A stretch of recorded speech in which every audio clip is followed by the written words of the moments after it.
Hai plan-plan netizen seluruh Indonesia dimanapun kamu berada yang kadang komentarnya luar biasa.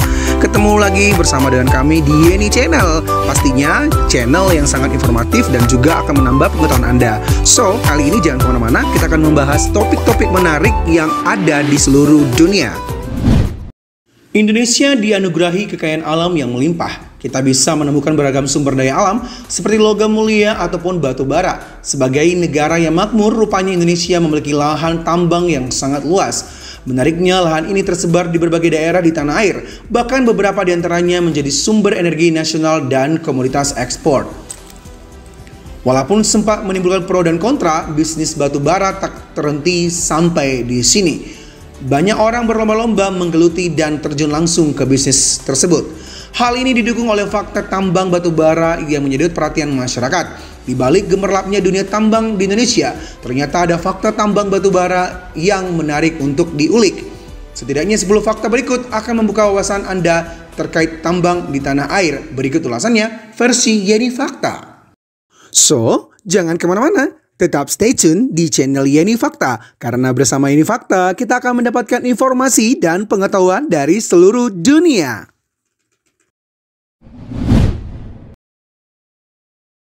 Yang pertama, sumber tambang yang melimpah. Tak hanya di Indonesia, lahan tambang batu bara sangat mudah dijumpai di berbagai dunia. Inilah mengapa komoditi batu bara cukup melimpah, sehingga bisa dipergunakan untuk pembangkit tenaga listrik.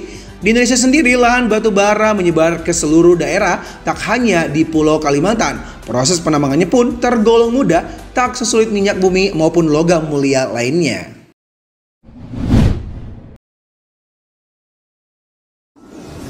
Yang kedua, daya jual yang tinggi. Jika dibandingkan komoditas tambang lainnya, batu bara punya nilai jual yang sangat tinggi. Ketersediaannya pun terhitung melimpah sehingga cocok dijadikan sumber energi. Sampai saat ini belum ada komoditas tambang lain yang mampu menandingi ketersediaan dan harga batu bara di pasaran. Alasan ini pula yang membuat para pengusaha tambang berlomba-lomba membeli dan mengklaim lahan tambang privat. Yang ketiga, usia yang sudah tua. Tahukah Anda awal mula manusia memanfaatkan batu bara? Ditilik dari sejarah yang ada, batu bara telah dipergunakan sejak zaman perunggu. Masyarakat pada waktu itu mulai sadar dan paham nilai guna dari batu bara. Atas penemuan ini, batu bara pun dianggap sebagai fosil tertua yang pernah ada.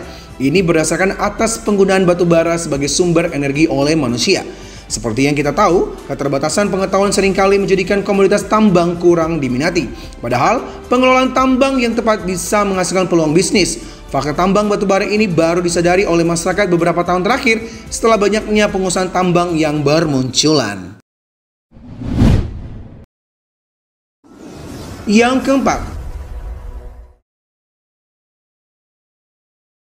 batubara memiliki nilai fungsional tinggi. Selain dijadikan sumber energi utama, batu bara rupanya dimanfaatkan pula dalam produksi semen. Sebagian besar pabrik semen menggunakan batu bara sebagai campuran sekaligus bahan bakar. Dengan begini, proses pembuatan semen dapat berlangsung lancar dan memuaskan. Hasil yang didapat jauh lebih berkualitas dibandingkan bahan campuran lainnya. Adapun bahan campuran yang ditambahkan dalam produksi semen adalah abu batu bara.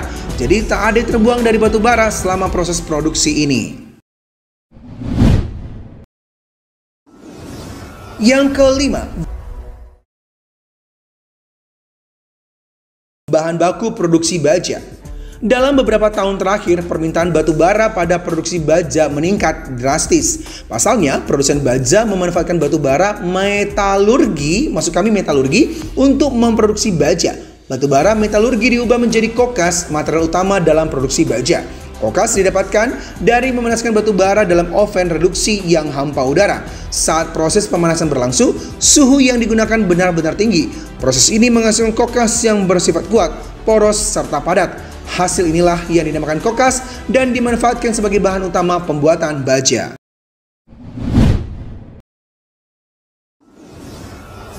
Yang keenam, izin usaha batu bara. Mengingat ketersediaan lahan tambang batubara yang luas di Indonesia, pemerintah turut memberi sumbangsi dalam pengelolaannya.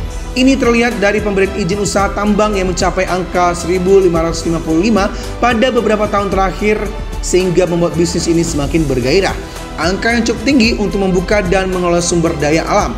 Sayangnya, beberapa izin tak mengedepankan aspek keberlanjutan lingkungan, sehingga menimbulkan masalah baru. Anda tentu sering melihat banyaknya bekas galian tambang yang menelan korban sekaligus merusak ekosistem sekitar. Yang ketujuh, potensi logam tanah jarang atau REE. Istilah ini mungkin sedikit asing di telinga Anda, terutama masyarakat awam. REE atau Rare Earth Element mengacu pada senyawa tidak bebas yang tersedia di alam. Untuk mendapatkannya, logam harus dipisahkan dari senyawa lain sehingga bisa diproses.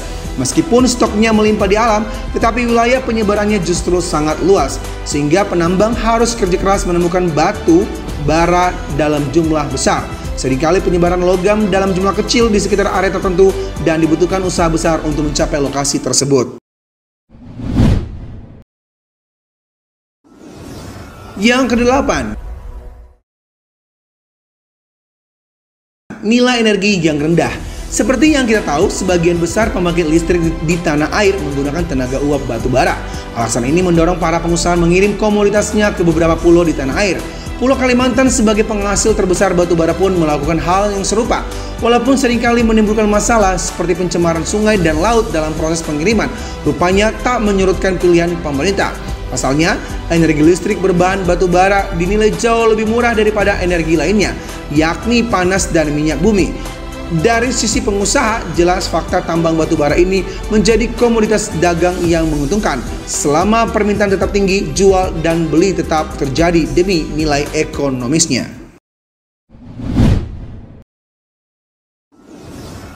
Yang kesembilan, konversi energi. Batu bara merupakan tambang yang energinya bisa dikonversi ke dalam berbagai bentuk, termasuk cair dan gas. Penggunaannya tak terbatas pada skala privat, namun juga publik. Hasil konversinya tentu bisa kita rasakan sekarang, yakni aliran listrik yang menyala hingga mobil hybrid yang menggunakan batu bara sebagai materialnya. Yang ke-10, eksportir terbesar. Siapa yang mengira kalau Indonesia mampu menduduki posisi kelima sebagai eksportir terbesar di dunia? Di balik penolakan masyarakat terhadap pengusaha tambang yang tak taat aturan, rupanya ada hal yang menarik. Satu di antaranya tentu komoditas ekspor yang meningkat dari hari ke hari. Indonesia mampu memasok kebutuhan batu bara dunia untuk beberapa negara sehingga menambah pendapatan dari hasil tambang.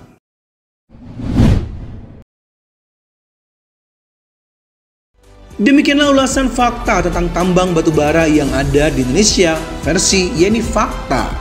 Semoga ulasan kali ini memberi informasi dan pengetahuan tambahan untuk kita semakin lebih baik.